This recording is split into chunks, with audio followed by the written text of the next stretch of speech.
ಮಕ್ಕಳೇ, ಇಂದಿನ ವಿಜ್ಞಾನ ತರಗತಿಗೆ ನಿಮ್ಮೆಲ್ಲರಿಗೂ ಸ್ವಾಗತ. ಈಗಾಗಲೇ ನಿಮಗೆ ವಿಜ್ಞಾನ ಎಲ್ಲ ಪೋಷನ್ಸ್ ಮುಗಿದ ಅಲ್ವಾ ನಿಮ್ಗೆಲ್ಲರಿಗೂ? ಈಗ ನಿಮಗೆ ಇದನ್ನ ಪುನರಾವರ್ತನೆ ಮಾಡೋಣ. ಅದರಲ್ಲಿ ನಿಮ್ಗೆ ಯಾವ್ದಪ್ಪ ಅಂತಂದ್ರೆ ಕರ್ನಾಟಕ ಶಾಲಾ ಪರೀಕ್ಷಾ ಮೌಲ್ಯಮಾಪನ ಮಂಡಳಿ ಅವರು ಬಿಡುಗಡೆ ಮಾಡಿರುವಂತಹ 2 ಮಾದರಿ ಪ್ರಶ್ನೆ ಪತ್ರಿಕೆಯನ್ನು ಬಿಡುಗಡೆ ಮಾಡಿದರೆ ಅದರಲ್ಲಿ ನಾವೀಗ ಮಾದರಿ ಪ್ರಶ್ನೆ ಪತ್ರಿಕೆ 1ರ ಪುನರಾವರ್ತನೆ ಮಾಡ್ತೀನಿ. ಸೊ ನೀವು ಅದರ ಬಗ್ಗೆ ಪ್ರಶ್ನೆ ಕೇಳಿದಾಗ ನೀವು ಸರಿಯಾದ ರೀತಿಯಲ್ಲಿ ಆನ್ಸರ್ ಮಾಡಬೇಕು, ಗೊತ್ತಾಯ್ತಲ್ವಾ? ಸೊ ಮೊದಲನೇದಾಗಿ ಒಬ್ರು ಬಂದು ಪ್ರಶ್ನೆನ ಓದಬೇಕು. ಮೊದಲನೇ ಪ್ರಶ್ನೆ ಏನಿದೆ ಅಂತ ಸೊ ಬಾರಮ್ಮ ಒಬ್ರು ಓದ್ಬಾರ್ದು. ಕ್ವಶನ್ ಪೇಪರ್ ಎಲ್ಲರೂ ನಿಮ್ಮ ಕಡೆ ಎಲ್ಲರಿಗೂ ಪ್ರಶ್ನೆ ಪತ್ರಿಕೆ ಕೊಟ್ಟಿದ್ದೀರಲ್ವಾ? ಮೊದಲನೇ ಪ್ರಶ್ನೆ ಓದೋಣ. ಪ್ರಶ್ನೆ 1. ಗೋಳಿಯ ದರ್ಪಣದ ಪ್ರತಿಫಲಿಸುವ ಮೇಲ್ಮೈನ ಕೇಂದ್ರ. ಒಂದು ನಿಮಿಷ. ಈಗ ನಿಮ್ಗೆ ಗೊತ್ತಿದೆ ವಿಜ್ಞಾನದಲ್ಲಿ ಎಷ್ಟು ಭಾಗಗಳಿದಾವ? ದೀಕ್ಷಾ 3 ಭಾಗಗಳಿದೆ ಅಂತ ಗೊತ್ತು. ಆ 3 ಭಾಗಗಳಲ್ಲಿ 3 ಭಾಗಗಳು ಯಾವ್ದಂತ ಹೇಳಿ? ಭೌತಶಾಸ್ತ್ರ, ರಸಾಯನಶಾಸ್ತ್ರ, ಜೀವಶಾಸ್ತ್ರ. ಮೂರನೇದು ಜೀವಶಾಸ್ತ್ರ. ಪ್ರಶ್ನೆ ಪತ್ರಿಕೆಯನ್ನ 3 ಭಾಗ ಮಾಡಿದ್ದಾರೆ. ಭಾಗ ಎ, ಭಾಗ ಬಿ ಮತ್ತು ಭಾಗ ಸಿ. ಸುಮ್ಮನೆ ಹೇಳ್ಬಾರ್ದು, ಗೊತ್ತಿದ್ದರೆ ಎದ್ದಿದ್ಮೇಲೆ ಹೇಳ್ಬೇಕಷ್ಟೇ. ಭಾಗ ಎ ಯಾವ್ದು ಬರುತ್ತೆ ನಮ್ಮ ದೀಕ್ಷಾ? ಭೌತಶಾಸ್ತ್ರ. ಭಾಗ ಎ ಯಾವ್ದು ಬರುತ್ತೆ? ಭೌತಶಾಸ್ತ್ರ. ಹಾಗೆ ಭಾಗ ಬಿ ಯಾವ್ದಿರುತ್ತೆ? ರಸಾಯನಶಾಸ್ತ್ರ. ಹಾಗೆ ಜೀವಶಾಸ್ತ್ರ ಭಾಗ ಸಿ ಮೂರಲ್ಲಿರ್ತದೆ. ಮಾನಸ ಹೇಳು. ಭೌತಶಾಸ್ತ್ರ ಒಟ್ಟು ಎಷ್ಟು ಅಂಕಗಳಿಗೆ ಇರುತ್ತಮ್ಮ? ಹೇಳಿದ್ದಲ್ಲ 20. ಕರೆಕ್ಟ್. 27 ಅಂಕಗಳಿಗೆ ಭೌತಶಾಸ್ತ್ರ ಇರುತ್ತೆ. ಹಾಗೇನೆ ರಸಾಯನಶಾಸ್ತ್ರ ಗೌರ್ ಮೇಡಮ್ ಎಷ್ಟು ಮಾರ್ಕ್ಸ್ ಇರುತ್ತಪ್ಪ? 25. ರಸಾಯನಶಾಸ್ತ್ರ 25 ಅಂಕಗಳಿಗೆ ಇರುತ್ತೆ. ಹುಡುಗ ಯಾವ್ದು? ಜೀವಶಾಸ್ತ್ರ ಪೂಜಾರಮ್ಮ. Very good. ಎಷ್ಟು ಮಾರ್ಕ್ಸ್ ಇರುತ್ತೆ? 28 ಮಾರ್ಕ್ಸ್ಗಳಿಗೆ ಇರುತ್ತೆ. ಒಟ್ಟು ಟೋಟಲ್ ನೀವು 70 ಅಂಕಗಳಿಗೆ ಬರೀತೀರ ಅಂತ ಎಲ್ಲರಿಗೂ ಗೊತ್ತಿದೆ ಅಲ್ವಾ? ಲಕ್ಷ್ಮಿ ಗೊತ್ತಿದೆಯಲ್ಲಮ್ಮ? ಇದು ನಿಮಗೆ ಒಂದು ಸೈನ್ಸಿನ ಫೋನ್ ನಂಬರ್ ಕೂಡ ಹೇಳ್ಕೊಟ್ಟಿದ್ದೆ. ನಿಮಗೆ ಮಾರ್ಕ್ಸ್ ಎಷ್ಟೆಷ್ಟು ಯಾವ ರೀತಿ 1 ಮಾರ್ಕ್ಸ್ ಎಷ್ಟು, 2 ಮಾರ್ಕ್ಸ್ ಎಷ್ಟು, 3 ಮಾರ್ಕ್ಸ್ ಎಷ್ಟು ಅಂತ ಅದೇ ರೀತಿಯಾಗಿ ಯಾರಿಗಾರ ನೆನಪಿದೆಯಾ? ಒಬ್ಬರು ಎದ್ದಿಕೊಂಡು ಹೇಳ್ಬೇಕು. ಯಾರೊಬ್ಬರು ಎದ್ದಿಕೊಂಡು ಹೇಳ್ಬೇಕು. 888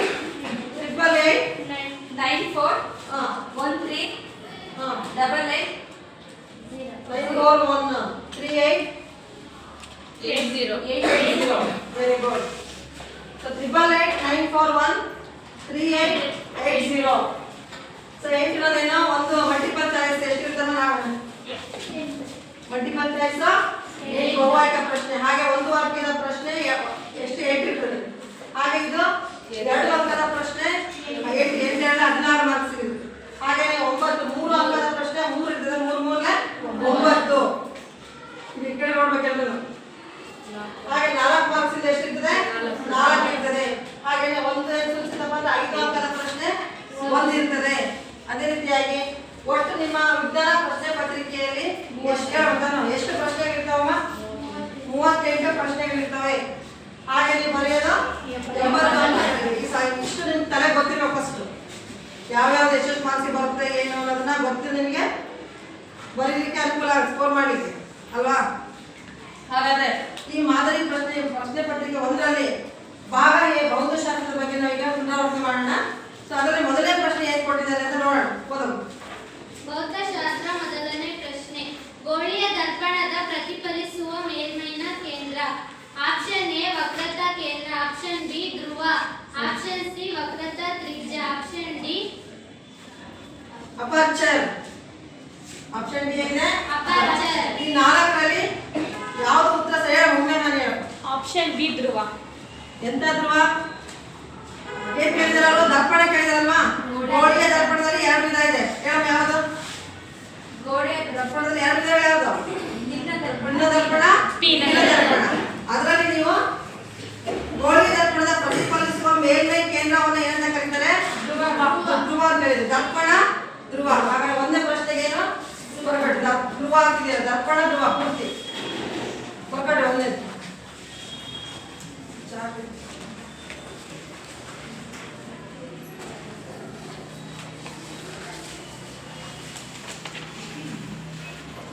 ಬರೀ ಯಾರು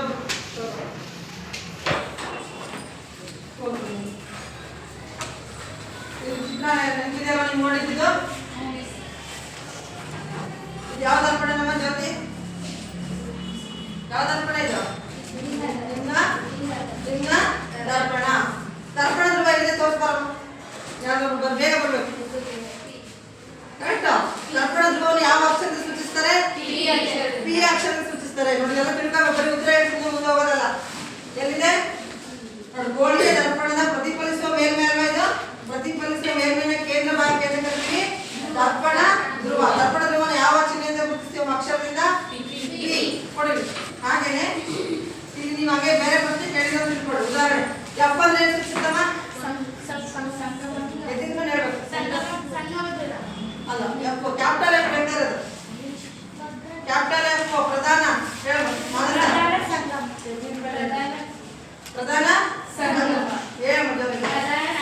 ಕ್ಯಾಪಿಟಲ್ ಎಫ್ ಅಂದ್ರೆ ಏನು ಪ್ರಧಾನ ಸಂಗಮ ಸೊ ಅದೇ ರೀತಿ ಸಂಧಿಸುವ ಬಿಂದು ಅಂತ ಗೊತ್ತಿದೆ ಇಲ್ಲಿ ಗೋಳಿಯ ದರ್ಪಣದ ಪ್ರತಿಫಲಿಸುವ ಗೋಳದ ಕೇಂದ್ರವನ್ನು ಈ ಭಾಗವನ್ನು ಎಂದು ಕರಿತೀವಮ್ಮ ಎಂತ ಕೇಂದ್ರ ಅಂತ ಕರಿತೀವಿ ವೆರಿ ಗುಡ್ ವಕ್ರತಾ ಕೇಂದ್ರವನ್ನು ಯಾವ ಅಕ್ಷರ ಸೂಚಿಸಿದ್ದಾರೆ ಬಿ ವಕ್ರತಾ ಕೇಂದ್ರವನ್ನು ಯಾವ ಅಕ್ಷರ ಸೂಚಿಸಿದ್ದಾರೆ ಸಿ ಎಂಬ ಅಕ್ಷರದಿಂದ ಸೂಚಿಸಿದ್ದಾರೆ ಸೊ ಹಾಗೇನೆ ಎಲ್ಲದೂ ಕೂಡ ತಿಳ್ಕೊಳ್ಬೇಕು ಗೊತ್ತಾಯ್ತಾ ಸರಿ ನೆಕ್ಸ್ಟ್ ಮುಂದಿನ ಪ್ರಶ್ನೆ ನೋಡೋಣ ಎರಡನೇ ಪ್ರಶ್ನೆ ಓಮ್ನ ನಿಯಮವು ಇವುಗಳ ನಡುವಣ ಸಂಬಂಧವನ್ನು ಕೊಡುತ್ತದೆ ಆಪ್ಷನ್ ಎ ವಿಭವಾಂತರ ಮತ್ತು ವಿದ್ಯುತ್ ಆವೇಶ ಆಪ್ಷನ್ ಬಿ ವಿಭವಾಂತರ ಮತ್ತು ರೋಧ ಆಪ್ಷನ್ ಸಿ ವಿದ್ಯುತ್ ಪ್ರವಾಹ ಮತ್ತು ವಿಭವಾಂತರ ಆಪ್ಷನ್ ಡಿ ವಿದ್ಯುತ್ ಪ್ರವಾಹ ಮತ್ತು ವಿದ್ಯುತ್ ಸಾಮರ್ಥ್ಯ ಓಮ್ನ ನಿಯಮ ಓದಿದ್ರಲ್ವಾ ನೀವು ಓಮ್ನ ನಿಯಮದಲ್ಲಿ ಸೊ ನೀವು ಸೂತ್ರ ಗೊತ್ತಿದೆ ಎಲ್ಲರಿಗೂ ಕೂಡ ಹೇಳಮ್ಮ ಸೂತ್ರ ಹೇಳು ಓಮ್ನ ನಿಯಮ ಸೂತ್ರ ಏನು ಹೇಳುತ್ತೆ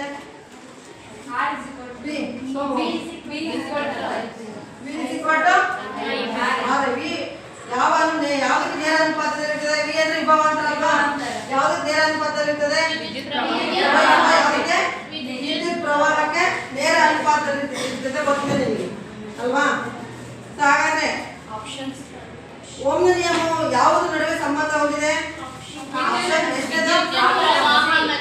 ಏನಿದೆ ಸಿ ವಿದ್ಯುತ್ ಪ್ರವಾಹ ಮತ್ತು ವಿಭವಾಂತರವನ್ನು ಹೊಂದಿದೆ ಅಲ್ವಾ ಎ ವಿದ್ಯುತ್ ಆವೇಶ ಅದು ಬರಲ್ಲ ಬಿ ರೋಧ ಇದೆ ಬರಲ್ಲ ವಿಭವಾಂತರ ಮತ್ತು ರೋಧ ಅಷ್ಟೇ ಕೇಳಿದ್ದಾರೆ ಅಲ್ವಾ ಹಾಗಾದ್ರೆ ಸಿ ಸರಿಯಾದ ಉತ್ತರ ಯಾವುದು ವಿದ್ಯುತ್ ಪ್ರವಾಹ ಮತ್ತು ವಿಭವಾಂತರದ ನಡುವೆ ಇರುವಂತಹ ಸಂಬಂಧವನ್ನು ಸೂಚಿಸುವ ನಿಯಮ ಯಾವುದು ಓಮ್ನ ನಿಯಮ ಸಿ ಬರ್ಕೊಡ್ರಿ ಅದನ್ನು ಸಿ ಅಂತ ಬರಬೇಕು ಇದರಲ್ಲಿ ವಿಭವಾಂತರ ಮತ್ತು ವಿದ್ಯುತ್ ಪ್ರವಾಹ ಮತ್ತು ವಿಭವಾಂತರ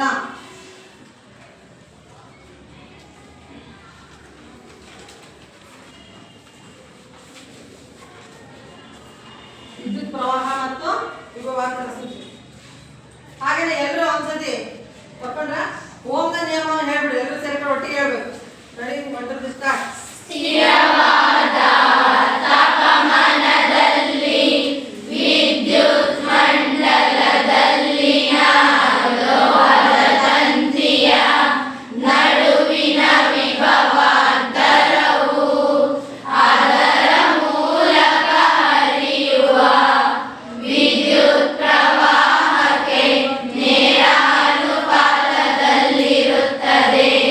ಓಕೆ ನೆಕ್ಸ್ಟ್ ಈಗ ಎರಡನೇ ಮೈನಲ್ಲಿ ಮೂರನೇ ಪ್ರಶ್ನೆ ಹೇಳಿ ಮೂರನೇ ಪ್ರಶ್ನೆ ವಿದ್ಯುತ್ ಮಂಡಲದಲ್ಲಿ ಉಪಯೋಗಿಸುವ ರಿಯೋಸ್ಟಾಟ್ನ ಚಿಹ್ನೆಯ ಚಿತ್ರವನ್ನು ಬರೆಯಿರಿ ಯಾರಾದ್ರೂ ಬಂದು ಬರೀ ರಿಯೋ ಸ್ಟಾರ್ಟ್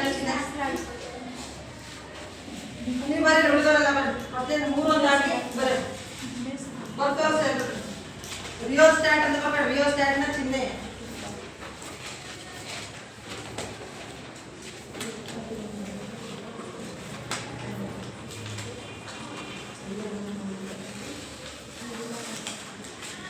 ಕರೆಕ್ಟ್ ರಿಯೋಸ್ಟಾಟ್ ಹೆಚ್ಚಿನ ರಿಯೋಸ್ಟಾಟ್ ರೋಧವನ್ನು ಹೆಚ್ಚು ಅಥವಾ ಕಡಿಮೆ ಮಾಡಲಿಕ್ಕೆ ಅಥವಾ ರೋಧವನ್ನು ಬದಲಾಯಿಸಲಿಕ್ಕೆ ಬಳಸುವಂತ ಸಾಧನ ಯಾವ್ದಮ್ಮ ರಿಯೋಸ್ಟಾಟ್ ರಿಯೋಸ್ಟಾಟ್ ಚಿಹ್ನೆ ಈ ರೀತಿ ನಾವು ಬರೀಬಹುದು ಅಥವಾ ಈ ರೀತಿ ಬರೀಬಹುದು ಬರೀ ಇಷ್ಟ ಬರೀ ಅಂತ ಕರಿತೀವಿ ರೋಧದ ಚಿಹ್ನೆ ಅಂತ ಬರೀತೀವಿ ಈ ರೀತಿ ಅದನ್ನ ರಿಯೋಸ್ಟಾಟ್ ಅಂತ ಕರಿತೀವಿ ಪರಿವರ್ತಿತ ರೋಧ ಇಲ್ಲಿ ಬರ್ಕೊಂಡ್ರೆ ಅದನ್ನ ಎಲ್ಲ ಬರಲ್ಲ ಇಲ್ಲಿ ನಿಮಗೆ ವಿದ್ಯುತ್ ಮಂಡಲದಲ್ಲಿ ಬರುವಂತ ಕೆಲವು ಚಿಹ್ನೆಗಳನ್ನ ನೋಡಿದ್ರಲ್ವಾ ಇನ್ನೊಂದ್ಸತಿ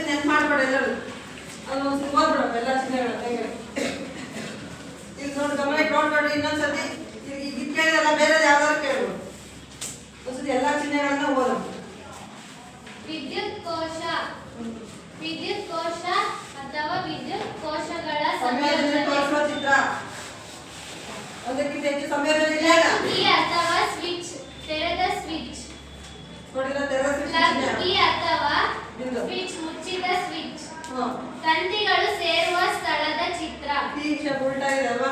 ಅದಿದ್ರೆ ಯಾವ ಚಿಹ್ನೆ ಅದು ಕೆಳಭಾಗದಲ್ಲಿ ಇದ್ರೆ ತಂತಿಗಳು ತಂತಿಗಳು ಸೇರು ಕೇಳಿದ್ರೆ ಹಾ. ಸೇರ್ಪಡೆ ಇಲ್ಲದೆ ದಾಟಿದ ತಂತಿ. ವಿದ್ಯುತ್ ಬಲ್ಬ್. ಈ ತರ ಚಿಹ್ನೆ ಇದೆ ಅಂತ ಯಾವ್ದಂತ? ವಿದ್ಯುತ್ ಈ ತರ ಬಲ್ಬ್. ಚಿಹ್ನೆ, ಹಾ. ರೋಧಕದ ರೋಧ ಆರ್. ಅಲ್ವಾ ಹಾಗೆ ಹೇಳಿದ ಮೇಲ್ಗಡೆ ತೆಗಿಲಿಲ್ಲ ಬರೀ ಈ ತರ ಇದ್ರೆ ಚಿಹ್ನೆ ರೋಧ ಅಂತ. ಹಾ. ಬದಲಾಯಿಸಬಹುದಾದ ರೋಧ ಅಥವಾ ರಿಯೋಸ್ಟಾಟ್. ಈಗ ಬರದಲ್ವ ಆ ಚಿಹ್ನೆ. ಹಾ. ಅಮ್ಮೀಟರ್ನ ಚಿತ್ರ. ಅಮ್ಮೀಟರ್ನ ಚಿಹ್ನೆ. ವಿದ್ಯುತ್ ಮಂಡಲದಲ್ಲಿ ಏನಂತ ಇದ್ರೆ ಅಂತ ಗೊತ್ತಿರಮ್ಮ ಅದನ್ನ? ಅಮ್ಮೀಟರ್. ವೋಲ್ಟ್ ಮೀಟರ್ನ ಚಿಹ್ನೆ. ವಿ ಅಂತ ಇದ್ರೆ ಅಂತ ಕರಿತೀವಿ. Volt meter. ಈ ತರ ಇಟ್ಬಿಟ್ಟು ಈ ತರ ಇದೆ ಯಾವ್ದು? Volt volt meter. ಮೀಟರ್. ಇನ್ನೊಂದು ಪ್ರಶ್ನೆ ಇದೆ. ಅಮ್ಮೀಟರ್ನ ಎದಕ್ಕೆ ಬಳಕೆ ಮಾಡ್ತಾರಮ್ಮ? ನಾಗಮ್ಮ ವಿದ್ಯುತ್ ಮಂಡಲದಲ್ಲಿ ಏನನ್ನ ಅಳೆಯಲಿಕ್ಕೆ ಬಳಸ್ತಾರೆ? ಕರೆಕ್ಟ್ ಹೇಳ್ರಿ ಬೇಗ. ಅಲ್ಲಮ್ಮ ಅಮ್ಮೀಟರ್ನ ಎದಕ್ಕೆ ಏನು ಅಳೆಯಲಿಕ್ಕೆ ಬಳಸ್ತಾರೆ? ಯಾವ್ದನ್ನ ಅಳೆಯಲಿಕ್ಕೆ? ಅಲ್ಲ ಯಾವ್ದನ್ನ ಅಳತೆ ಮಾಡ್ಲಿಕ್ಕೆ ಬಳಸ್ತಾರೆ?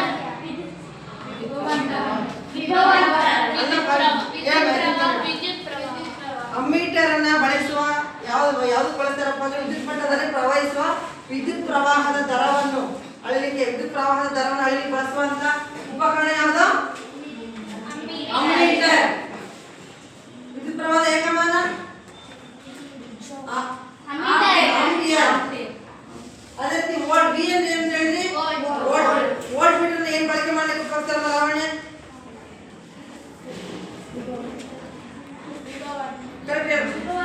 ವಿಭವಾಂತರ ಅಳೆಯಲಿಕ್ಕೆ ಬಳಸುವಂತ ಉಪಕರಣ ಯಾವುದು? Volt meter. ಗೊತ್ತಾಯ್ತಲ್ಲ? ಹೀಗೆ ಈ ವಿದ್ಯುತ್ ಮಂಡಲದಲ್ಲಿ ಬಳಸುವ ಚಿಹ್ನೆಗಳ ಬಗ್ಗೆ ಯಾವ್ದಾದ್ರು ಪ್ರಶ್ನೆ ಬಂದೇ ಬರುತ್ತೆ, ನೀವು ಅದ್ರ ಬಗ್ಗೆ ಪರ್ಫೆಕ್ಟ್ ಆಗ್ಬೇಕು. ಅರ್ಥ ಆಯ್ತಾ? ಹಾಗೇನೆ ಮುಂದಿನ ಪ್ರಶ್ನೆ. 4ನೇ ಪ್ರಶ್ನೆ. ಕಾಂತೀಯ ಬಲರೇಖೆಗಳ ಯಾವುದಾದರೂ ಎರಡು ಗುಣಗಳನ್ನು ತಿಳಿಸಿ. ಕಾಂತೀಯ ಬಲರೇಖೆಗಳ ಲಕ್ಷಣಗಳನ್ನು ಹೇಳ್ಬೇಕು. ಇದು ನೋಡಿ ಎಷ್ಟನೇ ಪ್ರಶ್ನೆ ಇದು? 4ನೇ ಪ್ರಶ್ನೆ. ಯಾವ್ದಾದ್ರು ಎರಡು. ಯಾವ ಕಾಂತೀಯವನ್ನು ಉಪಯೋಗಿಸ್ಬೇಕಮ್ಮ?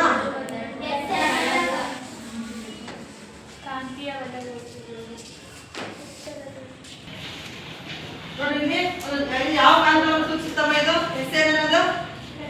ದಂಡಕಾಂತ. ದಂಡಕಾಂತ ಸುತ್ತಲೂ ಕಾಂತೀಯ ಬಲರೇಖೆಗಳು ಉಂಟಾಗುವುದನ್ನು ನೀವು ಚಟುವಟಿಕೆ ಮೂಲಕ ಮಾಡಿದ್ರಲ್ವಾ? ಒಬ್ಬೊಬ್ಬರೊಂದು ಲಕ್ಷಣಗಳನ್ನು ಹೇಳ್ಬೇಕು. ಹೇಳ್ಬೇಕು ಪೂಜಾ, ಒಬ್ಬೊಬ್ಬರು. ಕಾಂತೀಯ ಬಲರೇಖೆಗಳು ಉತ್ತರ ಧ್ರುವದಲ್ಲಿ ಉತ್ಸರ್ಜಿಸಿ ದಕ್ಷಿಣ ಧ್ರುವದಲ್ಲಿ ವಿಲೀನವಾಗುತ್ತವೆ. ಉತ್ತರದಲ್ಲಿ ಉತ್ಸರ್ಜಿಸಿ ದಕ್ಷಿಣದಲ್ಲಿ ವಿಲೀನವಾಗುತ್ತವೆ. ಕಾಂತೀಯ ಬಲರೇಖೆಗಳ ಒಳಗೆ ದಕ್ಷಿಣದಲ್ಲಿ ಉತ್ತೇಜಿಸಿ ಉತ್ತರದಲ್ಲಿ ವಿಲೀನವಾಗುತ್ತವೆ. ಕಾಂತೀಯ ಬಲರೇಖೆಗಳು ಒಂದನ್ನೊಂದು ಛೇದಿಸುವುದಿಲ್ಲ. ಕಾಂತೀಯ ಬಲರೇಖೆಗಳು ಒಂದನ್ನೊಂದು ಛೇದಿಸುವುದಿಲ್ಲ. ಕಾಂತೀಯ ಬಲರೇಖೆಗಳು ಆವೃತ್ತ ಜಾಲವಾಗಿವೆ. ಆವೃತ್ತ ಜಾಲಗಳಾಗಿವೆ ಅಲ್ವಾ? ಯಾವ್ದಾದ್ರು ಎರಡು ಬರ್ತದೆ ಎಷ್ಟು ಮಾರ್ಕ್ಸ್ ಇದಕ್ಕೆ? ಎಷ್ಟು ಅಂಕದ ಪ್ರಶ್ನೆ ಇದು? ನೆಕ್ಸ್ಟ್ ಈಗ ಮೂರನೇ ಮೇಲೆ ಹೇಳೋಣ. 5ನೇ ಪ್ರಶ್ನೆ. ದೂರದೃಷ್ಟಿ ಎಂದರೇನು? ಈ ದೋಷ ಉಂಟಾಗಲು ಎರಡು ಕಾರಣಗಳನ್ನು ತಿಳಿಸಿ. ಒಬ್ರು ಎದ್ದಿಟ್ಕೊಂಡು ಯಾರಾದ್ರೂ ದೂರದೃಷ್ಟಿ ಅಂದ್ರೆ ಏನು ಹೇಳ್ಬೇಕು? ಯಾವ ವ್ಯಕ್ತಿಗೆ ದೂರದ ವಸ್ತುಗಳು ಸ್ಪಷ್ಟವಾಗಿ ಕಂಡು ಹತ್ತಿರದ ವಸ್ತುಗಳು ಸ್ಪಷ್ಟವಾಗಿ ಕಾಣದಿದ್ದರೆ ಆ ಕಣ್ಣಿನ ದೋಷವನ್ನು ದೂರದೃಷ್ಟಿ ಎನ್ನುವರು. ಕಾರಣಗಳು: ಕಣ್ಣಿನ ಗುಡ್ಡೆಯ ಗಾತ್ರ ಸಾಮರ್ಥ್ಯ ಗಾತ್ರಕ್ಕಿಂತ ಚಿಕ್ಕದಾಗಿರುವುದರಿಂದ. ಎರಡನೇದು, ಮಸೂರದ ವಕ್ರತೆ ಕಡಿಮೆಯಾಗಿರುವುದರಿಂದ. ಕೇಳಿಸ್ಕೊಂಡ ದೂರದೃಷ್ಟಿ ದೋಷ ಅಂತ ಹೇಳಿದ್ರು. ಇನ್ನೊಬ್ರು ಯಾರು ಹೇಳ್ತೀರಾ? ಹೇಳಮ್ಮ. ಯಾವ ವ್ಯಕ್ತಿಗೆ ದೂರದ ವಸ್ತುಗಳು ಸ್ಪಷ್ಟವಾಗಿ ಕಂಡು ಹತ್ತಿರದ ವಸ್ತುಗಳು ಸ್ಪಷ್ಟವಾಗಿ ಕಾಣದಿದ್ದರೆ ಆ ಕಣ್ಣಿನ ದೋಷವನ್ನು ದೂರದೃಷ್ಟಿ ಎನ್ನುವರು. ದೂರದೃಷ್ಟಿ ಉಂಟಾಗುವ ಎರಡು ಕಾರಣಗಳು. ಕೇಳಬೇಕು. ಫಸ್ಟ್ ದೂರದೃಷ್ಟಿ ಅಂದ್ರೆ ಏನಂದ್ರೆ ದೂರದ ವಸ್ತುಗಳು ಸ್ಪಷ್ಟವಾಗಿ ಕಾಣುತ್ತೆ, ಹತ್ತಿರದ ವಸ್ತುಗಳು ಸ್ಪಷ್ಟವಾಗಿ ಕಾಣದೇ ಇರೋ ದೋಷಕ್ಕೆ ಅಂತ ಕರಿತೀವಮ್ಮ ದೂರದೃಷ್ಟಿ. ನೆಕ್ಸ್ಟ್ ದೂರದೃಷ್ಟಿ ದೋಷಕ್ಕೆ ಕಾರಣಗಳೇನು ಅಂತ ಹೇಳ್ತಾರೆ, ಕೇಳಿಸ್ಕೊಳ್ಳಿ. ಕಣ್ಣಿನ ಮಸೂರದ ವಿಪರೀತ ವಕ್ರತೆ. ಕಣ್ಣುಗುಡ್ಡೆಯು ಸಹಜ ಸ್ಥಿತಿಗಿಂತ ಉದ್ದವಾಗಿರುತ್ತದೆ. ಕಣ್ಣುಗುಡ್ಡೆ ಏನಾಗುತ್ತೆ? ಸಹಜ ಸ್ಥಿತಿಗಿಂತ ಉದ್ದವಾಗಿರೋದು. ಸೂಕ್ತ ಸಾಮರ್ಥ್ಯ ಹೊಂದಿದ ನಿಮ್ನ ಮಸೂರ ಉಪಯೋಗಿಸಿ. ಯಾವ ಮಸಾಲೆ ಉಪಯೋಗಿಸೋದು ಅಂತ ಕೇಳಿದ್ದಾರೆ ನೀವು, ಕಾರಣಗಳಷ್ಟೇ ಕೇಳಿದ್ರು. ಏನು ಕೇಳಿದಾರೆ ಪ್ರಶ್ನೆನ? ದೋಷ ಉಂಟಾಗಲಿಕ್ಕೆ 2 ಕಾರಣಗಳನ್ನು ಕೇಳಿದ್ದಾರೆ ಅಲ್ವಾ? ಇಲ್ಲಿ ಪ್ರತಿಬಿಂಬ ಎಲ್ಲಿ ಬೀಳುತ್ತೆ ಹೇಳ್ರಿ? ಸಾಮಾನ್ಯ ಕಣ್ಣಿನಲ್ಲಿ ಯಾವ ದೋಷ ಇಲ್ಲದಿದ್ರೆ ಎಲ್ಲಿ ಬೀಳುತ್ತಮ್ಮ? ಪ್ರತಿಬಿಂಬ ಬೀಳುವ ಭಾಗ ಯಾವುದು? ಕರೆಕ್ಟ್. ರೆಟಿನಾದಲ್ಲಿ ಬೀಳದೆ ಎಲ್ಲಿ ಬಿದ್ದಿದೆ ಅದು? ರೆಟಿನಾದ ಹಿಂಭಾಗದಲ್ಲಿ ಬಿದ್ದಿದೆ. ಇದು ಸಂಗಮದಲ್ಲಿ ಏನಾಗುತ್ತೆ? ಉದ್ದ ಜಾಸ್ತಿ ಆಗುತ್ತೆ, ಚಿಕ್ಕದಾಗುತ್ತಾ? ದೂರದ ವಸ್ತುಗಳು ಏನ್ ಕಾಣಿಸ್ತವೆ? ಸ್ಪಷ್ಟವಾಗಿ ಕಾಣುತ್ತೆ. ವಸ್ತುದ ವಕ್ರತೆ ಏನಾಗುತ್ತೆ? ದೂರದ ವಸ್ತುಗಳು ನೋಡ್ಬೇಕಾದ್ರೆ ವಕ್ರತೆ ಹೆಚ್ಚಾಗುತ್ತೆ. ಕಾರಣ ಕೂಡ ಬರೀಬೇಕು ಇಲ್ಲೆಲ್ಲ. ಅದೇ ರೀತಿಯಾಗಿ ಕಣ್ಣು ಗುಡ್ಡ ಏನಾಗುತ್ತೆ ಅಂತ ಹೇಳಿದಲ್ಲ ಅವರು, ಸಹಜ ಸ್ಥಿತಿಗಿಂತ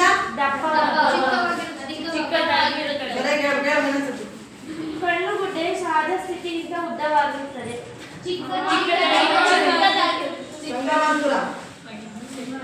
ಕಣ್ಣು ಗುಡ್ಡ ಏನಾಗುತ್ತೆ ಪೂಜಾ ಹೇಳು? ಕಣ್ಣು ಗುಡ್ಡೆಯು ಗಾತ್ರ ಸಾಮರ್ಥ್ಯಕ್ಕಿಂತ ಚಿಕ್ಕದಾಗಿರುತ್ತದೆ. ಸಂಗಮ ದೂರ ದೊಡ್ಡದಂತ ಏನಾಗದ ಹೆಚ್ಚಾಗೋದು. ಇಲ್ಲಿ ಹಾಗಾದ್ರೆ ಯಾವ ದೋಷವನ್ನ, ಯಾವ ಮಸೂರನ್ನ ಬಳಸಿದ್ದೀವಿ ಅಲ್ಲಮ್ಮ? ದೂರದೃಷ್ಟಿ ದೋಷವನ್ನ ಯಾವ ಮಸೂರನ್ನ ಬಳಕೆ ಮಾಡಿ ನಿವಾರಿಸಬಹುದು? ಬಿಂದು ಹೇಳ್ಬಿಡ್ತಾರೆ ಸಮೀಪ ದೃಷ್ಟಿ ದೋಷವನ್ನು ಯಾವ ಮಸೂರದಿಂದ? ನಿಮ್ನ ಮಸೂರ. ದೂರದೃಷ್ಟಿ ದೋಷವನ್ನು ಯಾವ್ದು ಹೇಳಮ್ಮ? ಪೀನ ಮಸೂರದಿಂದ. ಸೂಕ್ತ ಪೀನ ಮಸೂರವನ್ನು ಬಳಸೋದ್ರ ಮೂಲಕ ಯಾವ ಮಸೂರ ಹೇಳಿ ಬನ್ನಿ. ಯಾವ ಮಸೂರ? ಯಾವ ಮಸೂರ ನೋಡಿ ಯೋಚನೆ ಮಾಡಿ ಹೇಳಿ. ಕರೆಕ್ಟಾಗಿ ಹೇಳ್ಬೇಕು. ಇನ್ನು ಡೌಟ್ ಆಯ್ತಾ? ಯಾವ ಮಸೂರ? ಯಾವುದು? ದೂರದೃಷ್ಟಿ ದೋಷ ನಿವಾರಣೆ ಮಾಡಿ ಬಳಸುವ ಮಸೂರ ಯಾವುದು?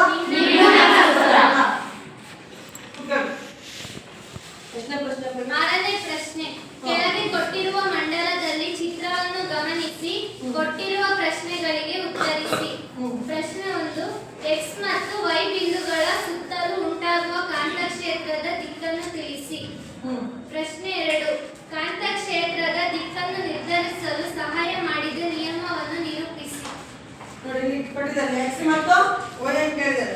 X ಮತ್ತು Y ಬಿಂದುಗಳ ಸುತ್ತಲೂ ಉಂಟಾಗುವ ಕಾಂತಕ್ಷೇತ್ರದ ದಿಕ್ಕನ್ನ ಹೇಳಿ ಅಂತ ಹೇಳಿದ್ದಾರೆ. ಯಾವ ಕಡೆ ಪ್ರದಕ್ಷಿಣಾಕಾರವಾಗಿದ್ದಾರೆ ಕಾಂತಕ್ಷೇತ್ರ ಇದೆ, ಅಪ್ರದಕ್ಷಿಣವಾಗಿ ಯಾವುದಲ್ಲಿದೆ ಹೇಳಿ. ಉತ್ತರ ಹೇಳಿ ಮಕ್ಕಳು. X ಬಿಂದುವಿನಲ್ಲಿ ಕಾಂತಕ್ಷೇತ್ರ ಅಪ್ರದಕ್ಷಿಣವಾಗಿ ಹಾಗೂ Y ಬಿಂದುವಿನಲ್ಲಿ ಪ್ರದಕ್ಷಿಣವಾಗಿ ಇರುತ್ತದೆ. Y ಬಿಂದುವಿನಲ್ಲಿ ಪ್ರದಕ್ಷಿಣವಾಗಿ. ಪೂರ್ವದಲ್ಲಿ ಪ್ರದಕ್ಷಿಣ, ಪಶ್ಚಿಮದಲ್ಲಿ ಅಪ್ರದಕ್ಷಿಣ ಅಂತ ಬಂದಿದೆ ನೋಡಿ ಚಟುವಟಿಕೆಯಲ್ಲಿ. ಅದರ ಪ್ರಶ್ನೆ ಕೇಳಿದ್ದೀವಿ. ಹಾಗೆ ಇನ್ನೊಂದು ಪ್ರಶ್ನೆ ಇದೆ. ಕಾಂತಕ್ಷೇತ್ರದ ದಿಕ್ಕನ್ನ ಸೂಚಿಸಲಿಕ್ಕಿರುವಂತಹ ನಿಯಮ ಯಾವ್ದಮ್ಮ? ಬಲಗೈನ ಹೆಬ್ಬೆರಳು ನಿಯಮ. ಎಷ್ಟನೇ ಪ್ರಶ್ನೆ ಇರುತ್ತಾ? 6ನೇ ಪ್ರಶ್ನೆಯಲ್ಲಿ X ಯಾವ್ದು ಪ್ರದಕ್ಷಿಣೆ? ದೇವಸ್ಥಾನಕ್ಕೆ ಹೋಗ್ತಿರೋದಕ್ಕೆ ಪ್ರದಕ್ಷಿಣೆ ವಿರುದ್ಧವಾಗೋದ್ರೆ X ಬಿಂದುವಿನಲ್ಲಿ ಅಪ್ರದಕ್ಷಿಣ, Y ಬಿಂದುವಿನಲ್ಲಿ ನಿಯಮ ಯಾವುದು? ಬಲಗೈನ ಸೂಚಿಸೋದು. ಹೆಬ್ಬೆರಳು ನಿಯಮದಲ್ಲಿ ನೋಡಿದ್ರಿ ನೀವು. ಬಲಗೈನಲ್ಲಿ ನಾವು ಏನು ಇಟ್ಕೊಂಡಾಗ ಇಟ್ಕೊಂಡಾಗ ಅದನ್ನ ನಿಯಮ ಹೇಳೋಣ. ಎಲ್ಲರೂ ಸೇರ್ಕೊಂಡು ಒಟ್ಟಿಗೆ ಹೇಳಿ. ಬಲಗೈನಲ್ಲಿ ವಿದ್ಯುತ್ ಪ್ರವಾಹವಿರುವ ನೇರವಾದ ವಾಹಕವನ್ನು ಹಿಡಿದುಕೊಂಡಿದ್ದೇವೆ ಎಂದು ಭಾವಿಸಿದಾಗ ಹೆಬ್ಬೆರಳು ವಿದ್ಯುತ್ ಪ್ರವಾಹದ ದಿಕ್ಕನ್ನು ಹಾಗೂ ವಾಹಕದ ದಿಕ್ಕನ್ನು ಕಾಂತಕ್ಷೇತ್ರದ ದಿಕ್ಕನ್ನು ಸೂಚಿಸುತ್ತದೆ. ಹೇಳಿದಲ್ಲ ನಿಮಗೆ ಹೆಬ್ಬೆರಳು ಇಟ್ಕೊಂಡು ಈ ತರ ಕಲ್ತ್ಕೊಳ್ಳೋಕೆ ನೀವು ಅಂತ ಹೇಳಿಲ್ವಾ? ಹೆಬ್ಬೆರಳು ಏನು ಸೂಚಿಸ್ತಾ ಇದೆ? ಉಳಿದ ಬೆರಳುಗಳು ಮುಂದಿನ ಪ್ರಶ್ನೆ ಯಾರು ನೋಡೋಣ. 7ನೇ ಪ್ರಶ್ನೆ. ಗೃಹ ವಿದ್ಯುತ್ ಮಂಡಲದಲ್ಲಿ ವಿದ್ಯುತ್ ಉಪಕರಣಗಳನ್ನು ಸಮಾಂತರವಾಗಿ ಸಂಪರ್ಕಿಸುವುದು ಉತ್ತಮ. ಈ ಕ್ರಮಕ್ಕೆ 2 ಕಾರಣಗಳನ್ನು ನೀಡಿ. ನಿಮ್ಗೆ ಆಗಲೇ ಗೊತ್ತಿದೆ. ರೋಧಗಳನ್ನ ಸಾಮಾನ್ಯವಾಗಿ 2 ರೀತಿಯಲ್ಲಿ ಜೋಡಣೆ ಮಾಡ್ತೀವಿ. ಒಂದು ಸರಣಿ ಜೋಡಣೆ, ಮತ್ತೊಂದು ಸಮಾಂತರ ಜೋಡಣೆ. ಅವ್ರು ಏನ್ ಹೇಳಿದ್ದಾರೆ? ನಮ್ಮ ಗೃಹ ಬಳಕೆಯಲ್ಲಿರುವ ವಿದ್ಯುತ್ ಮಂಡಲದ ಪ್ರಬಂಧ ಜೋಡಣೆ ಯಾವ್ದು ಅಂತ ಹೇಳಿದ್ರೆ ಸಮಾಂತರ ಜೋಡಣೆ. ಸಮಾಂತರ ಜೋಡಣೆಯ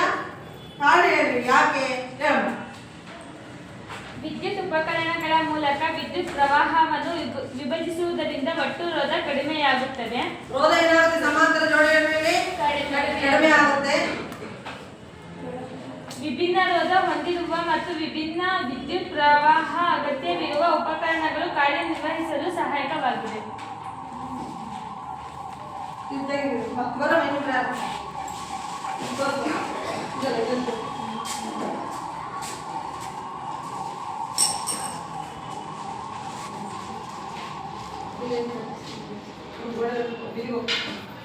ಇಲ್ಲಿ ಎರಡು ರೀತಿ ಜೋಡಣೆ ನೋಡ್ತಾ ಇದ್ದೇವೆ ಲಕ್ಷ್ಮಿ. ಇದು ಯಾವ ಜೋಡಣೆ?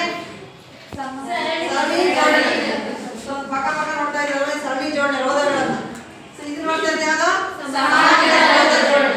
ಸಮಾಂತರವಾಗಿ ಜೋಡಿಸಲಾದ ವಿದ್ಯುತ್ ಉಪಕರಣಗಳು. ನಾವು ಒಂದೇ ಪಾಯಿಂಟ್ ಹೇಳಿದ್ರು ಹೇಳಮ್ಮ. ಒಂದೇ ವಿದ್ಯುತ್ ಉಪಕರಣಗಳ ಮೂಲಕ ವಿದ್ಯುತ್ ಪ್ರವಾಹವನ್ನು ವಿಭಜಿಸುವುದರಿಂದ ಒಟ್ಟು ರೋಧ ಕಡಿಮೆಯಾಗುತ್ತದೆ. ಸರಣಿ ಜೋಡಣೆ ಎಲ್ಲ ಕಡೆ ಒಂದೇ ರೀತಿ ವಿದ್ಯುತ್ ಪ್ರವಾಹ ಇರ್ತದೆ. ಸಮಾಂತರ ಜೋಡಣೆಯಲ್ಲಿ ವಿದ್ಯುತ್ ಪ್ರವಾಹವನ್ನು ವಿಭಜನೆ ಮಾಡುತ್ತೆ.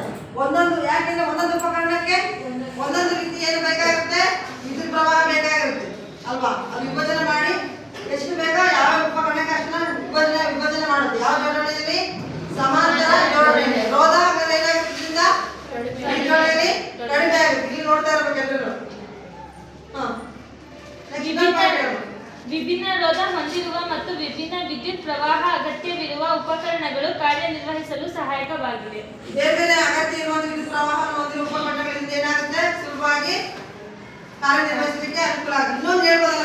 ಹೇಳೋ ಮಾನಸ. ಒಂದು ಘಟಕ ಏನಾದರೂ ಹೇಳ್ತಾರೆ ಯಾವ್ದಾರ ಒಂದು ಉಪಕರಣ ಕಾರ್ಯ ಒಂದು ಘಟಕ ವಿಫಲವಾದರೆ ಉಳಿದ ಎಲ್ಲ ಘಟಕಗಳು ಕಾರ್ಯ ನಿರ್ವಹಿಸುತ್ತದೆ.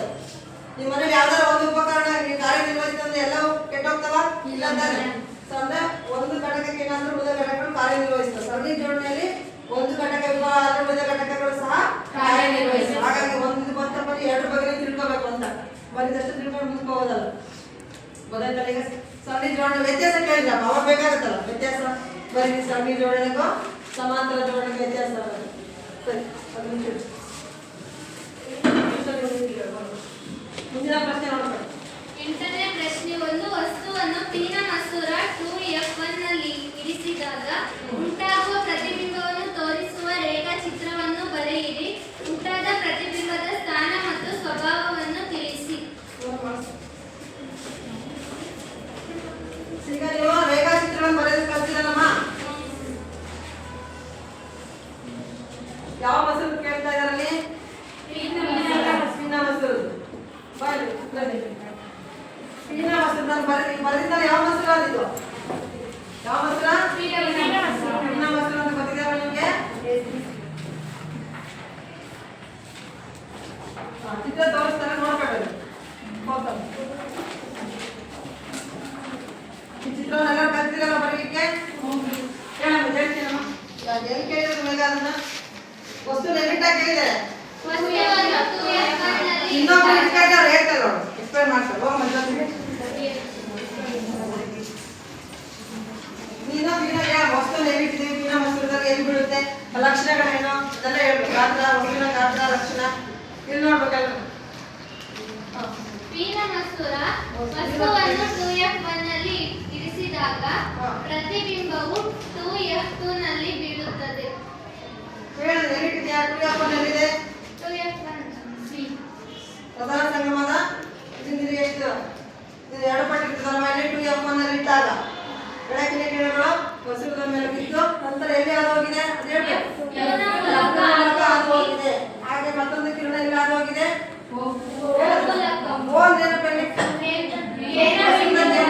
ಎಂತ ಕೇಂದ್ರ ಅಂತ ಕರೀತಾರೆ? ಅದು ಹೋಗಿ ಎರಡು ರೇಖೆಗಳು ಏನಾಗಿದೆ ಇಲ್ಲಿ? ಒಂದಕ್ಕೊಂದು ಸಂಧಿಸಿದವೆ. ಅಲ್ಲಿ ಏನು ಉಂಟಾಗಿದೆ? ಏನು ಉಂಟಾಗಿದೆ? ಪ್ರತಿಬಿಂಬ ಉಂಟಾಗಿದೆ. ಹಾಗೆ ಪ್ರತಿಬಿಂಬದ 2F1 ನಲ್ಲಿ ಇಟ್ಟಾಗ ಪ್ರತಿಬಿಂಬ ಏನು ಉಂಟಾಗಿದೆ? 2F ಸ್ಥಾನ ಎಲ್ಲಿದೆ? 2F2 ನಲ್ಲಿ ಉಂಟಾಗಿದೆ. ಅದೇ ರೀತಿಯಾಗಿ ಸಂಧಿ ಹೇಳು. ಪಿನ ಮಸೂರದಲ್ಲಿ ಉಂಟಾಗುವ ಪ್ರತಿಬಿಂಬದ ಲಕ್ಷಣ ಹೇಳುವ. ಪಿನ ಮಸೂರದಲ್ಲಿ ಉಂಟಾಗುವ ಪ್ರತಿಬಿಂಬದ ಲಕ್ಷಣ ನೋಡ್ಕೊಂಡು ಹೇಳ್ಬೋದಲ್ಲ ಹೆಂಗ್ ಬಿದ್ದಿದೆ ಅಂತ? ತಲೆ ಕೆಳಗಾಗಿದೆ, ನೇರ ಬಿದ್ದಿದ್ಯಾ? ಜೋರ ಕೇಳು. ಸತ್ಯ ಮತ್ತು ಪ್ರತಿಬಿಂಬ ಉಂಟಾಗಿರುತ್ತೆ ಯಾವ ಮಸೂರದಲ್ಲಿ?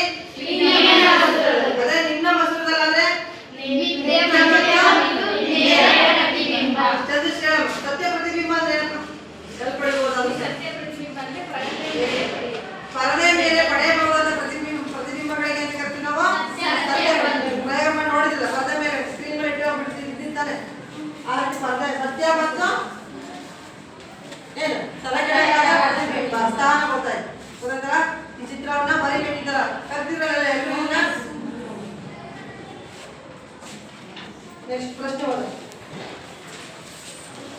9ನೇ ಪ್ರಶ್ನೆ ಬೆಳಕಿನ ವರ್ಣ ವಿಭಜನೆ ಎಂದರೇನು? ನಿಸರ್ಗದಲ್ಲಿ ಕಾಮನ ಬಿಲ್ಲು ಉಂಟಾಗುವಿಕೆಯನ್ನು ವಿವರಿಸಿ. ಬೆಳಕಿನ ಪಾಠದಲ್ಲಿ ಬೆಳಕಿನ ವರ್ಣ ವಿಭಜನೆ. ವರ್ಣ ಅಂದ್ರೆ ಏನು? ಬಣ್ಣ ಅಲ್ವಾ? ವರ್ಣ ಅಂದ್ರೆ ಬೆಳಕಿನ ವರ್ಣ ವಿಭಜನೆ. ಬಿಳಿಯ ಬೆಳಕನ್ನ ನೋಡಿ, ಚಿತ್ರ ನೋಡಿದ್ರಲ್ಲ ನೀವು, ಇದಕ್ಕೆ ಅಂತ ಕರೀತಾರೆ, ಎಂತ ಪಟ್ಟಕ ಅಂತ ಕರೀತಾರೆ? ಖಗೋಳ ಪಟ್ಟಕ ಅಥವಾ ಗಾಜಿನ ಪಟ್ಟಕದ ಮೂಲಕ ಏನನ್ನ, ಯಾವ ಬೆಳಕನ್ನ ಆರಿಸಿದಾಗ, ಬಿಳಿಯ ಬೆಳಕನ್ನ ಆರಿಸಿದಾಗ ಎಷ್ಟು ಬಣ್ಣಗಳಾಗಿ ವಿಭಜನೆ ನೋಡಿದ್ಯಮ್ಮ? ಇದೆ. ಬೆಳಕಿನ ವರ್ಣ ವಿಭಜನೆ ಅಂದ್ರೆ ಹೇಳಿ ಬೇಗ ಜೋರಾಗಿ ಹೇಳ್ಬೇಕು. ಬಿಳಿಯ ಬಣ್ಣವು ಅದರ ವಿಭಿನ್ನ ಬಣ್ಣಗಳ ಘಟಕವಾಗಿ ವಿಭಜನೆ ಹೊಂದುವ ಬೆಳಕಿನ ಬಣ್ಣ ವಿಭಜನೆ ಗಾಜಿನ ಪಟ್ಟಕದ ಮೂಲಕ ಬಿಳಿಯ ಬೆಳಕನ್ನು ಆಯಿಸಿದಾಗ 7 ಬಣ್ಣಗಳಾಗಿ ವಿಭಜನೆ ಆಗುವುದನ್ನ ಅಂತ ಕರಿತೀವಿ? ಬೆಳಕಿನ ವರ್ಣ ವಿಭಜನೆ ಅಂತ ಕರಿತೀವಿ. ನಿಸರ್ಗದಲ್ಲಿ ಕಾಮನ ಬಿಲ್ಲು ಉಂಟಾಗುವಿಕೆಯನ್ನು ವಿವರಿಸಿ. ನೋಡಿ, ಅದೇ ರೀತಿ ಕಾಮನ ಬಿಲ್ಲು ಉಂಟಾಗೋದು ನೋಡಿದ್ರಲ್ವಾ? ಕಾಮನ ಬಿಲ್ಲಲ್ಲಿ ಕೂಡ 7 ಬಣ್ಣಗಳಿದೆ ಅಂತ ನೋಡಿದ್ವಿ. ಅದೇ ರೀತಿ ನಿಸರ್ಗದಲ್ಲಿ ಕಾಮನ ಬಿಲ್ಲು ಹೇಗೆ ಉಂಟಾಗುತ್ತೆ ಅಂತ ಒಬ್ರು ಹೇಳಿ. ಯಾರು ಹೇಳಿ.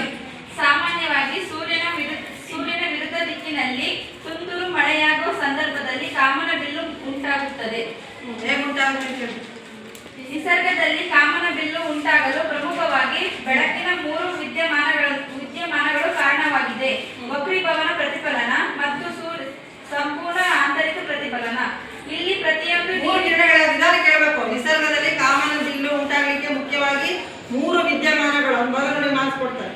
ಆ 3 ವಿದ್ಯಮಾನಗಳು ಮಳೆ ಬಿದ್ದ ನಂತರ ಮಳೆ ಹನಿಗಳು ಯಾವ ರೀತಿಯ ವರ್ತಿಸ್ತವೆ ಅಂತ ಹೇಳಿದ್ರೆ ಪಟ್ಟಕದಂತೆ ವರ್ತಿಸ್ತವೆ. ಈ ಮಳೆ ಹನಿ ಮೂಲಕ ಏನಾಗೋಯ್ತು? ಸೂರ್ಯನ ಕಿರಣಗಳು ಹಾದು ಹೋದ ನಂತರ ಏನಾಯ್ತು ಅದೇ ಹೇಳಮ್ಮ. ಇಲ್ಲಿ ಪ್ರತಿಯೊಂದು ನೀರಿನ ಅಲ್ಲ ಮಲಿಂದ ಹೇಳಮ್ಮ. ನಿಸರ್ಗದಲ್ಲಿ ಕಾಮನ ಬಿಲ್ಲು ಉಂಟಾಗಲು ಪ್ರಮುಖವಾಗಿ ಬೆಳಕಿನ 3 ವಿದ್ಯಮಾನಗಳು ಕಾರಣವಾಗಿದೆ. ವಕ್ರೀಭವನ ಪ್ರತಿಫಲನ ಮತ್ತು ಸಂಪೂರ್ಣ ಆಂತರಿಕ ಪ್ರತಿಫಲನ. ಈಗ ವಕ್ರೀಭವನ ಹೊಂದಿದೆ ಅಲ್ವಾ? ನಂತರ ಏನಾಗಿದೆ? ಪ್ರತಿಫಲನ ಹೊಂದಿದೆ. ಮತ್ತೆ ಇನ್ನೊಂದು ಯಾವುದು? ವರ್ಣ ವಿಭಜನೆ. 7 ಬಣ್ಣಗಳ ವಿಭಜನೆ ಆಗೋದಕ್ಕೆ ಅಂತ ಕರಿತೀವಿ ಬೆಳಕಿನ ವರ್ಣ ವಿಭಜನೆ. ದಿಕ್ಕನ್ನು ಬದಲಾಯಿಸಿದೆ ಅಂತ ಕರಿತೀವಿ ವರ್ಣ ಅಲ್ಲ, ದಿಕ್ಕು ಬದಲಾಯಿಸಿಕೆ ಅಂತ ಕರಿತೀವಿ ಬೆಳಕಿನ ವಕ್ರೀಭವನ. ಹಿಂತಿರುಗುವುದಕ್ಕೆ ಅಂತ ಕರಿತೀವಿ ಬೆಳಕಿನ ಆಂತರಿಕ ಪ್ರತಿಫಲನ ಅಂತ ಕರಿತೀವಿ. 3 ವಿದ್ಯಮಾನಗಳು ಯಾವ್ಯಾವ? ಕಾಮನ ಬಿಲ್ಲು ಉಂಟಾಗಿದೆ. ಕರೆಕ್ಟ್. ದಿಕ್ಕನ್ನು ಬದಲಾಯಿಸಿದ್ರೆ ಅದಕ್ಕೆ ಏನಾಗುತ್ತೆ ನೋಡಿ? ಹಿಂಗೆ ಹೋಗ್ತಿರೋದು ನೇರವಾಗಿ ಹೋಗಿ ದಿಕ್ಕನ್ನು ಬದಲಾಯಿಸ್ತದೆ. ದಿಕ್ಕು ಬದಲಾಯಿಸಿ ಬೆಳಕು ಒಂದು ಮಾಧ್ಯಮದಿಂದ ಮತ್ತೊಂದು ಮಾಧ್ಯಮಕ್ಕೆ ಚಲಿಸಬೇಕಾದ್ರೆ ತನ್ನ ದಿಕ್ಕನ್ನು ಬದಲಾಯಿಸುತ್ತೆ. ಇದಕ್ಕೆ ಅಂತ ಕರೀತಾರೆ. Very good. ಅದನ್ನ ಹೇಳ್ಬೇಕು. ಬೆಳಕಿನ ವಕ್ರೀಭವನ, ಬೆಳಕಿನ ವರ್ಣ ವಿಭಜನೆ ಮತ್ತು ಆಂತರಿಕ ಪ್ರತಿಫಲನದಿಂದಾಗಿ ಏನುಂಟಾಗ್ತದೆ? ಜೊತೆಗೆ ಹೇಳ್ಬೇಕು ಪಟ್ಟಕದಂತೆ ವರ್ತಿಸುತ್ತೆ ಅದು. ಯಾವುದು? ಮಳೆ ಹನಿ. ಮತ್ತೆ ಇಲ್ಲಿ ಪ್ರತಿಯೊಂದು ನೀರಿನ ಹನಿಯು ಒಂದೊಂದು ಚಿಕ್ಕ ಚಿಕ್ಕ ಘಟಕದಂತೆ ಕೆಲಸ ಮಾಡುತ್ತದೆ. ಬೆಳಕು ನೀರಿನ ಹನಿಯನ್ನು ಪ್ರವೇಶ ಮಾಡಿದಾಗ ಮೊದಲು ವಕ್ರೀಭವನಗಳು ಉಂಟಾಗುತ್ತದೆ. ನಂತರ ಅದು ಸಂಪೂರ್ಣ ಆಂತರಿಕ ಪ್ರತಿಫಲನಗೊಂಡು ಮರಳಿ ಪ್ರತಿಫಲನಗೊಂಡಾಗ ಅದು 7 ಬಣ್ಣಗಳಾಗಿ ವಿಭಜನೆ ಆಗುತ್ತದೆ. 7 ಬಣ್ಣಗಳಾಗಿ ವಿಭಜನೆ. ಹೇಗೆ ಉಂಟಾಗೋದು? ನಿಸರ್ಗದಲ್ಲಿ 3 ಕ್ರಿಯೆಗಳನ್ನ ನೆನ್ಪಿಡ್ಕೋಬೇಕು. ಯಾವ ಪಟ್ಟಕದಲ್ಲಿ ವರ್ತಿಸಿದೆ ಅಂತ ನೆನ್ಪಿಡ್ಕೊಳ್ಬೇಕು. ಇದರಿಂದ ಆಕಾಶದಲ್ಲಿ ಕಾಮನ ಬಿಲ್ಲು ಉಂಟಾಗುತ್ತದೆ. ಆಯ್ತಲ್ವಾ? ಅದು ನೆಕ್ಸ್ಟ್ ಇನ್ನೊಂದು ಪ್ರಶ್ನೆ ಇದೆ. ಮತ್ತೊಂದು ಪ್ರಶ್ನೆ. ಟಿಂಡಾಲ್ ಪರಿಣಾಮ ಎಂದರೇನು? ಶುಭ್ರ ಆಕಾಶದ ಬಣ್ಣ ನೀಲಿ ಆಗಿರುತ್ತದೆ ಏಕೆ? ವಿವರಿಸಿ. ಟಿಂಡಾಲ್ ಪರಿಣಾಮ ನಿಮ್ಗೆ ಗೊತ್ತಿದೆ. ಈಗ ಕಣಗಳು ಒಂದು ಬೀಕರ್ ತೆಗೆದುಕೊಂಡು ಹಾಲಿನ ದ್ರಾವಣವನ್ನು ತೆಗೆದುಕೊಂಡಾಗ ಅಲ್ಲಿರೋ ಕಣಗಳು ಏನ್ ಮಾಡಿ ಬೆಳಕಿನ ಪದ ಕಂಡುಹಿಡಿತಲ್ವಾ? ಬೆಳಕು ಮಧ್ಯದಲ್ಲಿ ಐಂದೆಲ್ಲ ಕೂಡ ಬಲಿತೀವಿ. ಟಿಂಡಾಲ್ ಪರಿಣಾಮ ಬಗ್ಗೆ ಬೆಳಕನ್ನ ಚದುರಿಸುವ ವಿದ್ಯಮಾನಕ್ಕೆ ಅಂತ ಕರಿತೀವಿ. ಟಿಂಡಾಲ್ ಪರಿಣಾಮ ಅಂತ ಹೇಳ್ತಿದೆಯಮ್ಮ. ದ್ರಾವಣದಲ್ಲಿ ಬೆಳಕಿನ ಚದುರುವಿಕೆಯು ವಿದ್ಯಮಾನವನ್ನು ಟಿಂಡಾಲ್ ಪರಿಣಾಮ ಎನ್ನುವರು. ಟಿಂಡಾಲ್ ಪರಿಣಾಮ. ಕಲ್ಲಿನ ಕಣಗಳು ಬೆಳಕನ್ನ ಚದುರಿಸುವ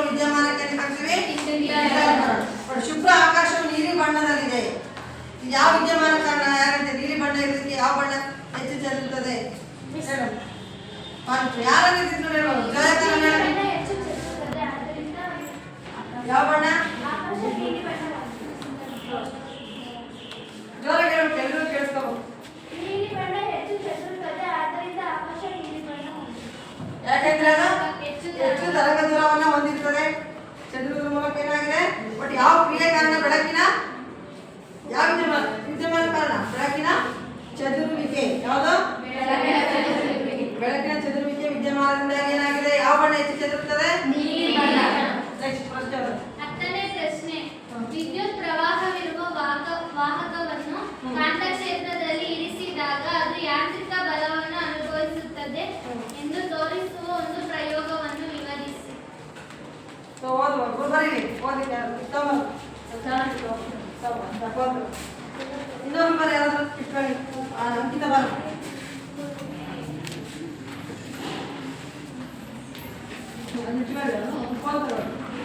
ಚಟುವಟಿಕೆ ನೆನಪಿದೆಯಾ ನಿಮಗೆ ಇಲ್ಲಿ ನೋಡಿ ಎಲ್ಲರನ್ನು ಓದ್ತಾರೆ ಈ ಕಡೆ ಬರ್ಬೋದು ಈ ಪ್ರಶ್ನೆ ಏನಿದೆ ಕಾಂತ ಕ್ಷೇತ್ರದಲ್ಲಿ ವಿದ್ಯುತ್ ಪ್ರವಾಹವಿರುವಂತಹ ಏನನ್ನ ವಾಹಕವನ್ನು ನಿಲ್ಲಿಸಿದಾಗ ಯಾಂತ್ರಿಕ ಬಲವನ್ನು ಅನುಭವಿಸುತ್ತದೆ ಎಂಬುದನ್ನು ನೀವೇನ್ ಮಾಡ್ಬೇಕು ಅಂತ ಹೇಳಿದರೆ ಪ್ರಯೋಗ ವಿವರಿಸ್ಕೊಡ್ರಿ ಎಷ್ಟು ಅಂಕದ ಪ್ರಶ್ನೆ ಇದು 3 ಅಂಕದ ಸರಿಯಾಗಿ ಗಮನ ಇಟ್ಟು ನೋಡ್ಕೊಳ್ರಿ ಕೇಳಿಸ್ಕೊಳ್ರಿ ಪ್ರಯೋಗದ ಹೆಸರು ವಿದ್ಯುತ್ ಹರಿಯುತ್ತಿರುವ ವಾಹಕವನ್ನು ಕಾಂತಕ್ಷೇತ್ರದಲ್ಲಿ ಇರಿಸಿದಾಗ ಅದು ಯಾಂತ್ರಿಕ ಬಲವನ್ನು ತೋರಿಸುತ್ತದೆ ಎಂದು ತೋರಿಸುವ ಪ್ರಯೋಗ. ಮಾಡಬೇಕಾದ ಸಾಮಗ್ರಿಗಳು ಕುದುರೆ ನಾಳ ಕಾಂತವನ್ನು ಆಧಾರ ಸ್ತಂಭಕ್ಕೆ ಜೋಡಿಸಿಕೊಂಡು ಒಂದು ನಿಮಿಷ ಯು ಆಕಾರದಲ್ಲಿ ಯಾವ ಕಾಂತ ಇದು ಕುದುರೆ ನಾಳ ತೆಗೆದುಕೊಂಡು ಏನ್ ಮಾಡಿದ್ದಾರೆ ಆಧಾರ ಸ್ತಂಭಕ್ಕೆ ಬಂದಿದ್ದಾರೆ ಆ ಕುದುರೆ ನಾಳ ಕಾಂತದ ಒಳಗಡೆ ಮೂಲಕ ತಂತಿಯನ್ನು ಜೋಡಿಸಿಕೊಂಡಿರುವ ಅಲ್ಯೂಮಿನಿಯಂ ಸರಳವನ್ನು ಇರಿಸಬೇಕು.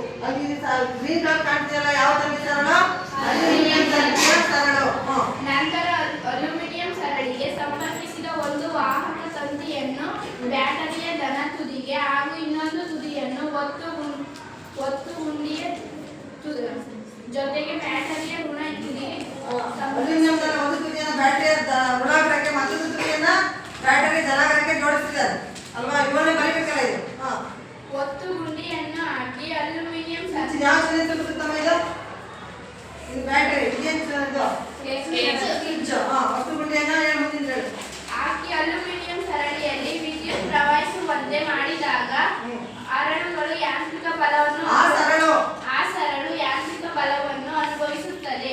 ಆ ಸರಳು ಏನಾಗುತ್ತೆ ಪಲ್ಲಟಗೊಳ್ಳುತ್ತಲ್ವಾ ವಿದ್ಯುತ್ ಪ್ರವಾಹದಾಗ ಮೂಲದ ವಾಹಕದ ಮೂಲಕ ವಿದ್ಯುತ್ ಹರಿದಾಗ ಏನಾಗುತ್ತೆ ಅದು ಪಲ್ಲಟಗೊಳ್ಳುತ್ತದೆ ಯಾಂತ್ರಿಕ ಬಲವನ್ನ ಅನುಭವಿಸುತ್ತೆ ಆ ಸರಳು ಇಲ್ಲಿ ಉಂಟಾಗುವ ಯಾಂತ್ರಿಕ ಬಲದ ದಿಕ್ಕನ್ನು ತಿಳಿಯಲು ಫ್ಲೆಮಿಂಗ್ನ ಎಡಗೈ ನಿಯಮವನ್ನು ಆಲೋಚಿಸಿದ್ದು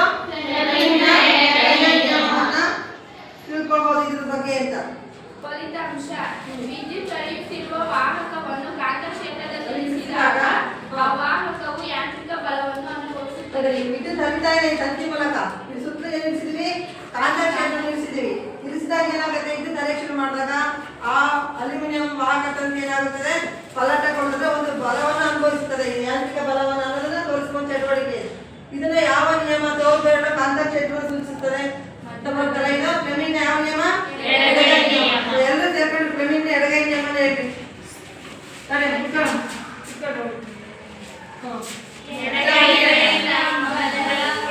ಹೇಳ್ರಿ ರೆಡಿ ಸ್ಟಾರ್ಟ್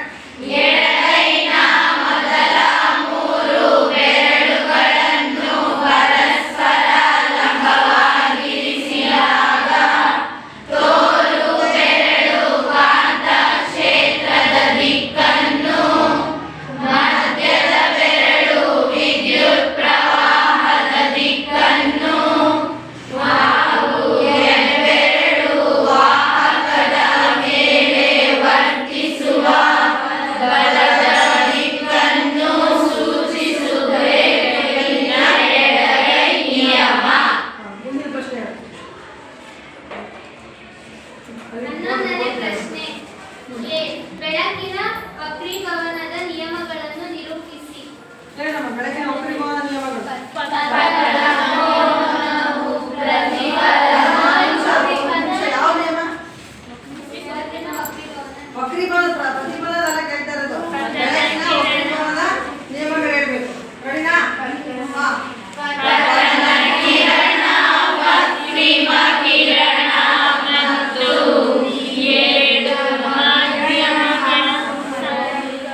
ಅಂಬಾರಿ ಈ ಸಮತಲದಲ್ಲಿರುತ್ತದೆ. ಒಂದೇ ಸಮತಲ ಸಮತಲದಲ್ಲಿರ್ತದೆ. ಇದು ಯಾವ ಕಿರಣ? ಪತನ ಕಿರಣ. ದಿಕ್ಪಥ ಎಂತ ಕಿರಣ? ವಕ್ರೀಮ ಕಿರಣ. ಇದು ಎಳೆದ ಲಂಬ. ಈ ಮೂರು ಏನಿದೆ ಒಂದೇ ಸಮತಲದಲ್ಲಿದೆ. ಎರಡನೇ ನಿಯಮ ಹೇಳಮ್ಮ. ಎಲ್ಲಿ ನೋಡ್ತೀರಿ ನಮ್ಮ ನೀವು? ಮಾನಸ ಕೊಟ್ಟಿಲ್ವಾ? ಕೊಟ್ಟಿರುವ ನಿರ್ದಿಷ್ಟ ಬಣ್ಣ ಹೇಳಮ್ಮ. ಕೊಟ್ಟಿರುವ ಬೆಳಕಿನ ನಿರ್ದಿಷ್ಟ ಬಣ್ಣ ಹಾಗೂ ನೀಡಿರುವ ಜೋಡಿ ಮಾಧ್ಯಮಗಳ ಬೆಳಗ್ಗೆ ಪತನ ಕೋನದ ಪತನ ಕೋನದ ಸೈನು ಹಾಗೂ ಪ್ರತಿಫಲನ ಕೋನದ ಸೈನು ವಕ್ರೀಮ ವಕ್ರೀಮ ಕೋನದ ಸೈನು ನಿಷ್ಪತ್ತಿ ಅಥವಾ ಅನುಪಾತ ಏನಾಗಿರ್ತದೆ? ಸ್ಥಿರವಾಗಿ. ಸ್ಥಿರವಾಗಿರ್ತದೆ. ಯಾವ ನಿಯಮ ಇದು? ಬೆಳಕಿನ ಇದಕ್ಕೆ ಇನ್ನೊಂದು ಹೆಸರಿದೆ.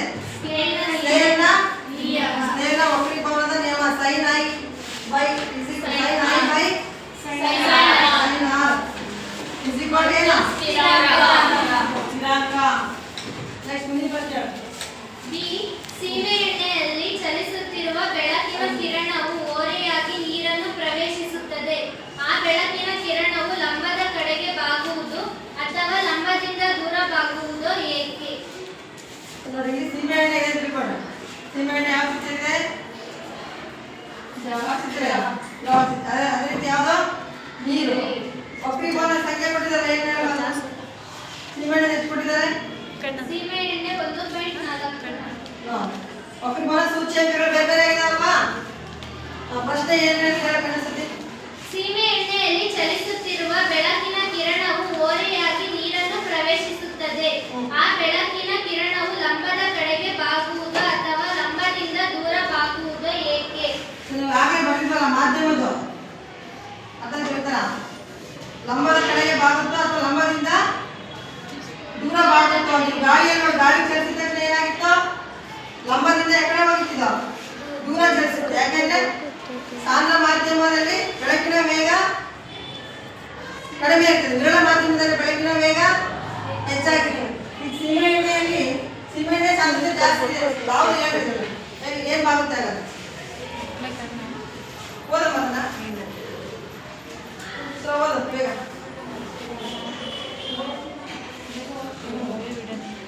ಲಂಬದಿಂದ ಲಂಬದ ಕಡೆ ಬಾಗುತ್ತೆ, ಲಂಬದಿಂದ ದೂರ ಸರಿಯುತ್ತ. ಬೆಳಕು ಸೀಮೆಎಣ್ಣೆಯಲ್ಲಿರುವ ನೀರಿನ ಕಡೆಗೆ ಚಲಿಸುವಾಗ ಸೀಮೆಎಣ್ಣೆಯಿಂದ ನೀರಿನ ಕಡೆ ಚಲಿಸಬೇಕಾದ್ರೆ ಲಂಬದಿಂದ ದೂರ ಸರಿಯುತ್ತದೆ. ಓದಮ್ಮ. ಯಾಕೆ ಹೇಳು? ಬೆಳಕು ಸೀಮೆಎಣ್ಣೆಯಿಂದ ನೀರಿನ ಕಡೆಗೆ ಚಲಿಸುವಾಗ ಬೆಳಕು ಲಂಬದಿಂದ ದೂರ ಸರಿಯುತ್ತದೆ. ಕಾರಣ ಒಂದು ಬೆಳಕಿನ ಕಿರಣವು ಸಾಂದ್ರ ಮಾಧ್ಯಮದಿಂದ ವಿರಳ ಮಾಧ್ಯಮಕ್ಕೆ ಚಲಿಸುವಾಗ ಅದು ಲಂಬದಿಂದ ದೂರಕ್ಕೆ ಬಾಗುತ್ತದೆ. ಇಲ್ಲಿ ಸೀಮೆಎಣ್ಣೆಯಲ್ಲಿ ಸಾಂದ್ರ ಮಾಧ್ಯಮವಾಗಿದೆ. ಯಾವ ಸಾಂದ್ರ ಮಾಧ್ಯಮವಾಗಿದೆ? ಸೀಮೆಎಣ್ಣೆ ಎಂತ ಮಾಧ್ಯಮವಾಗಿದೆ? ಸಾಂದ್ರ ಮಾಧ್ಯಮವಾಗಿದೆ. ನೀರು ವಿರಳ ಮಾಧ್ಯಮವಾಗಿರುವುದರಿಂದ ಬೆಳಕು ಸೀಮೆಎಣ್ಣೆಯಿಂದ ನೀರಿಗೆ ಪ್ರವೇಶ ಮಾಡಿದಾಗ ಬೆಳಕಿನ ವೇಗ ಹೆಚ್ಚಾಗುತ್ತದೆ. ಇದರಿಂದ ಬೆಳಕು ಬೆಳಕು ಸೀಮೆಎಣ್ಣೆಯಿಂದ ನೀರಿಗೆ ಪ್ರವೇಶ ಮಾಡಿದಾಗ ಏನಾಗುತ್ತೆ?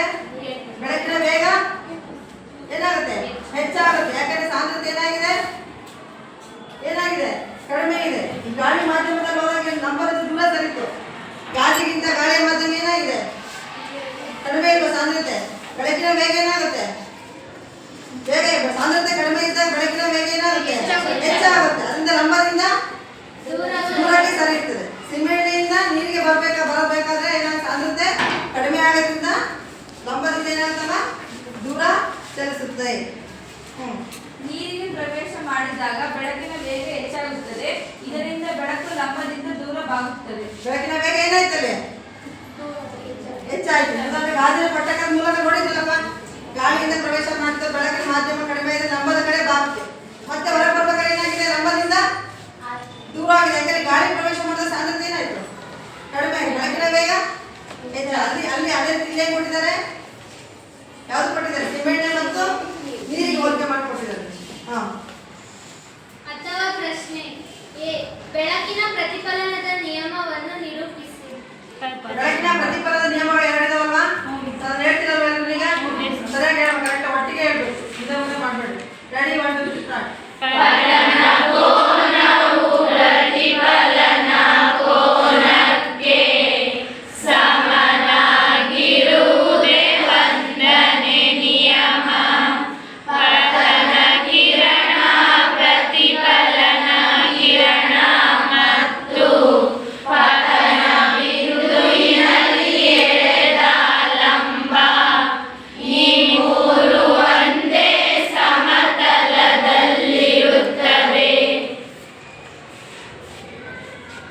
ಬಿ ದರ್ಪಣದ ವರ್ಧನೆ 1 ಆದರೆ ಇದರ ಎಂತ ಅರ್ಥವೇನು? ಬಂದಿದೆ ನೋಡಿ +1. +1 ಆದರೆ ಈ ದರ್ಪಣದ ವಿಧವನ್ನು ತಿಳಿಸಿ. +1 ಏನನ್ನ ಸೂಚಿಸುತ್ತೆ ಅಂತ ಅದು ಪ್ರತಿಬಿಂಬದ ಗಾತ್ರವು ಏನಪ್ಪಾ ಅಂದ್ರೆ ವಸ್ತುವಿನ ಗಾತ್ರದಷ್ಟೇ ಇರುವಂತ ದರ್ಪಣವನ್ನು ಸೂಚಿಸುತ್ತೆ. ಯಾವ ದರ್ಪಣದಲ್ಲಿ ವಸ್ತು ಎಷ್ಟಿರ್ತದೋ ಅಷ್ಟೇ ಕಾಣುವಂತ ದರ್ಪಣ ಯಾವ್ದಮ್ಮ? ನೀವು ನೋಡ್ಕೊಳ್ತೀರ ಪ್ರತಿನಿತ್ಯ ಪ್ರತಿನಿತ್ಯ ನೋಡ್ಕೊಳ್ತೀರ. ಯಾವ ದರ್ಪಣ ಅದು? ಸಮತಲ ದರ್ಪಣದಲ್ಲಿ ವಸ್ತುವಿನಷ್ಟು ಇರ್ತಿದ್ದಾನೆ. +1 ಅಂದ್ರೆ ಏನ್ ಸೂಚಿಸುತ್ತೆ? ವಸ್ತು ಪ್ರತಿಬಿಂಬದ ಗಾತ್ರ ವಸ್ತುವಿನ ಗಾತ್ರದಷ್ಟೇ ಸಮನಾಗಿರ್ತದೆ ಅಂತ. ಹಾಗಾದ್ರೆ ಸಮತಲ ದರ್ಪಣದಲ್ಲಿ ಉಂಟಾಗುವ ಪ್ರತಿಬಿಂಬದ ಲಕ್ಷಣ ಏನು? ನೇರವಾಗಿರ್ತದೆ. ಅರ್ಥ ಆಯ್ತಾ?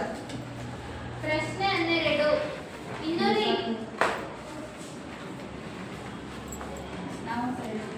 12ನೇ ಪ್ರಶ್ನೆ 220 ವೋಲ್ಟ್ ಜನರೇಟರ್ಗೆ ಒಂದು ವಿದ್ಯುತ್ ಹೀಟರ್ ಅನ್ನು ಸಂಪರ್ಕಿಸಲಾಗಿದೆ ಮತ್ತು 10 ಆಂಪಿಯರ್ ವಿದ್ಯುತ್ ಅನ್ನು ಸೆಳೆಯುತ್ತದೆ. ಹಾಗಾದರೆ ವಿದ್ಯುತ್ ಹೀಟರ್ನ ಸಾಮರ್ಥ್ಯವೇನು? ಈ ವಿದ್ಯುತ್ ಹೀಟರ್ ಅನ್ನು ದಿನಕ್ಕೆ 8 ಗಂಟೆಗಳಂತೆ 30 ದಿನಗಳ ಕಾಲ ಬಳಸಿದಾಗ 1 ಕಿಲೋವ್ಯಾಟ್ ಅವರ್ಗೆ 5ರಂತೆ ತಗಲುವ ಒಟ್ಟು ವೆಚ್ಚವನ್ನು ಲೆಕ್ಕಾಚಾರ ಮಾಡಿ. ನಮ್ಮಮ್ಮ ಮಾರ್ಕ್ಸ್ಗಲ್ವಾ ಇದು? 220 ವೋಲ್ಟ್ ಐತಿ ನೋಡಿ. ಫಸ್ಟ್ ಏನೇನು ಕೊಟ್ಟಿದ್ದಾರೆ ಪರಿಹಾರ ಅಂತ ಬರ್ಕೋಬೇಕಲ್ವಾ? ಬರ್ಕೊಳ್ಳಿ. ಫಸ್ಟ್ ಏನೇನು ಕೊಟ್ಟಿದ್ದಾರೆ ಅಂತ ಹೇಳ್ಬೇಕು ನೀವೇ ಈಗ. ಏನ್ ಕೊಟ್ಟಿದ್ದಾರಮ್ಮ?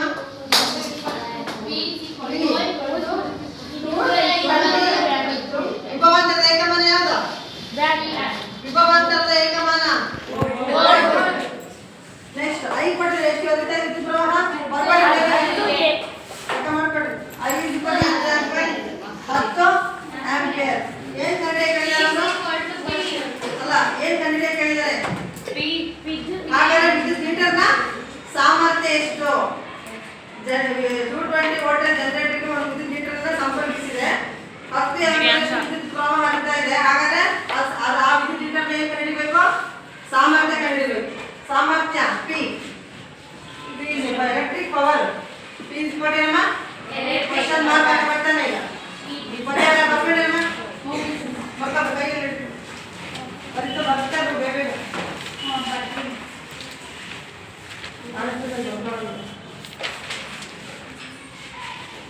ಈಗ ನಾ ಬರ್ತಾ ಬರ್ಕೊಂಡು ಬೇಗ ಬೇಗ. ಈಗ ಬರ್ತೀನಿ ನಿಮಗೆ ಯಾವ್ದೋ ವಿದ್ಯುತ್ ಸಾಮರ್ಥ್ಯ ಅಂದ್ರೆ ಹೇಳಿ. ಫಸ್ಟ್ ಹೇಳಿ ಯಾರು ಹೇಳ್ತೀವಿ ವಿದ್ಯುತ್ ಸಾಮರ್ಥ್ಯ ಅಂದ್ರೆ ಏನು? ಸಹನ. ವಿದ್ಯುತ್ ಮಂಡಲದಲ್ಲಿ ಕ್ಷೀಣಿಸುವ ಅಥವಾ ಶಕ್ತಿಯು ಕ್ಷೀಣಿಸುವ ಅಥವಾ ಕಡಿಮೆಯಾಗುವ ದರವನ್ನು ವಿದ್ಯುತ್ ಸಾಮರ್ಥ್ಯ ಎನ್ನುತ್ತಾರೆ. ವಿದ್ಯುತ್ ಮಂಡಲದಲ್ಲಿ ಶಕ್ತಿ ಬಳಕೆಯಾಗುವ ದರವನ್ನು ವಿದ್ಯುತ್ ಸಾಮರ್ಥ್ಯ. ವಿದ್ಯುತ್ ಮಂಡಲದಲ್ಲಿ ಶಕ್ತಿ ಎಷ್ಟು ಬಳಕೆ ಆಗುತ್ತದೆ ಎಂಬುದರ ದರವನ್ನು ನಾವು ವಿದ್ಯುತ್ ಸಾಮರ್ಥ್ಯ ಅಂತ ಕರಿತೀವಿ. ಸಾಮರ್ಥ್ಯ ಏಕಮಾನ ಏನು? ವ್ಯಾಟ್ ಅಂತ ಕರಿತೀವಿ. W. ಸರಿ, ಹಾಗಾದ್ರೆ ವಿದ್ಯುತ್ P is equal to ಅದು ಸೂತ್ರ ಯಾರಿಗೆ ನೆನಪಿದೆ? V into I. V ಎಷ್ಟು ಕೊಟ್ಟಿದ್ದಾರೆ? 220 into 10 ಆಂಪಿಯರ್. ಗುಣಿಸ್ಬೇಕಲ್ವಾ? P is equal to 10 0 ಗುಣಿಸ್ರಿ ಈಗ. 10 ರಲ್ಲಿ 20 0 ಎಷ್ಟು ಬಂತು? 20 + 2 22. ಸಾಮರ್ಥ್ಯದ ಏಕಮಾನ ವ್ಯಾಟ್. ಯಾವ ಚಿಹ್ನೆ ಇರ್ತೀರಮ್ಮ? W ಇಂದ ಬರ್ತಲ್ವಾ? ಎಷ್ಟಿದೆ? 2200 ವ್ಯಾಟ್ ಬರುತ್ತೆ. 6 ಬಂದಿದೆ.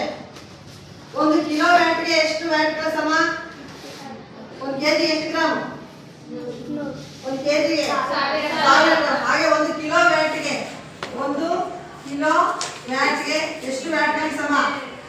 1000 ವ್ಯಾಟ್ಗಳಿಗೆ ಸಮ ಅಲ್ವಾ? ಹಾಗಾದ್ರೆ ನಾವು ವ್ಯಾಟ್ಗಳಿಂದ ಎದಕ್ಕೆ ಮಾಡ್ಬೇಕು? ನಾವೀಗ ಕಿಲೋ ವ್ಯಾಟ್ಗೆ ಕನ್ವರ್ಟ್ ಮಾಡಬೇಕು ಅಂದ್ರೆ ಏನು ಮಾಡಬೇಕು? 1000ದಿಂದ ಭಾಗಿಸ್ಬೇಕು.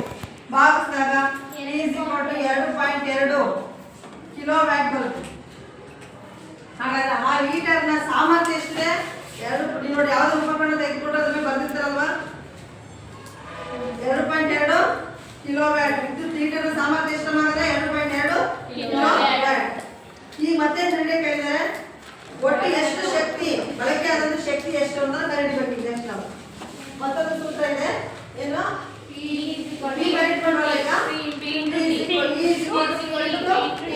ಅಂದ್ರೆ ಶಕ್ತಿ. ಎಷ್ಟು ಇಟ್ಕೊಂಡಿದ್ದೀರ ಬೇಗ 2200.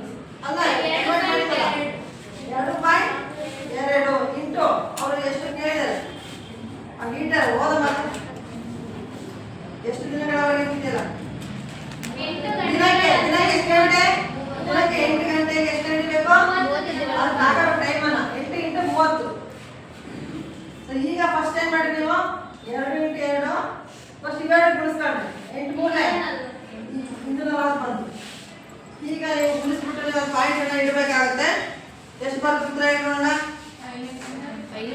ಗುಣಿಸಿದಾಗ 528 ಕಿಲೋ ವ್ಯಾಟ್ ಅಂತ ಬರುತ್ತೆ ನೆಕ್ಸ್ಟ್ ಈಗ ಅವ್ರಿಗೆ ಕೊಟ್ಬಿಟ್ಟಿದ್ದಾರೆ 1 ಕಿಲೋ ವ್ಯಾಟ್ಗೆ ಎಷ್ಟು ರೂಪಾಯಿ 5 ರೂಪಾಯಿ ಆದರೆ ಎಷ್ಟು ಕೇಳಬೇಕು ನೀವು 1 ಕಿಲೋ ವ್ಯಾಟ್ಗೆ ಎಷ್ಟು ರೂಗಳು 5 ರೂಪಾಯಿ ಆದರೆ ನೀವು ಎಷ್ಟು ಕಟ್ಟಬೇಕಾಗಿದೆ ಈಗ 527 ಒಂದು ಬಾಳೆಹಣ್ಣಿಗೆ 5 ರೂಪಾಯಿ ಆದರೆ 10 ಬಾಳೆಹಣ್ಣಿಗೆ ಎಷ್ಟು ಒಂದು ಬಾಳೆಹಣ್ಣಿಗೆ 5 ರೂಪಾಯಿ ಆದರೆ 10 ಬಾಳೆಹಣ್ಣಿಗೆ ಎಷ್ಟು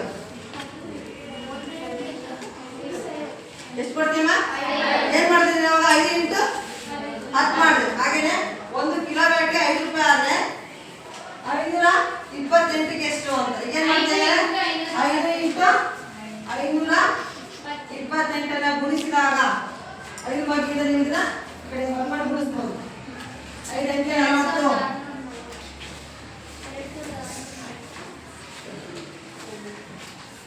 5 ಅಂಕೆ 40 4 5 10 4 14 ಮತ್ತೆ ಒಂದು ಪ್ಲಸ್ ಮಾಡಿದ್ರಲ್ಲ 5 25 ಒಂದು 26 ಏನದು ಬಂದಿರೋ ಆನ್ಸರ್ ವೆಚ್ಚ ಕೇಳಿದಾರ ವೆಚ್ಚ ಎದುರು ಅಂತ ಹೇಳ್ತೀರಾ ದುಡ್ಡು ರೂಗಳಲ್ಲಿ ಬರೀಬೇಕಾಗುತ್ತೆ ಎಷ್ಟು ವೆಚ್ಚ ತಗೊಳ್ತಾವಂದ್ರೆ 2000 ಕಟ್ಟಬೇಕಾದ ಒಟ್ಟು ಹಣ 2640 ರೂಗಳು ತಗೊಳ್ಳುವ ವೆಚ್ಚ ಗೊತ್ತಲ್ಲ ಹೀಗೆ ಪ್ರಶ್ನೆ ಪತ್ರಿಕೆಯನ್ನು ನೀವು ಸರಿಯಾಗಿ ಅಭ್ಯಾಸ ಮಾಡಬೇಕು ಗೊತ್ತಲ್ಲ ಮಾದರಿ ಪ್ರಶ್ನೆ ಪತ್ರಿಕೆಗಳು ಈಗ ಇದುವರೆಗೂ ಭೌತಶಾಸ್ತ್ರದಾಗಿ ಗೊತ್ತಲ್ಲ ಹಾಗೆ ನೆಕ್ಸ್ಟ್ ಮುಂದಿನ ಯಾವ್ದು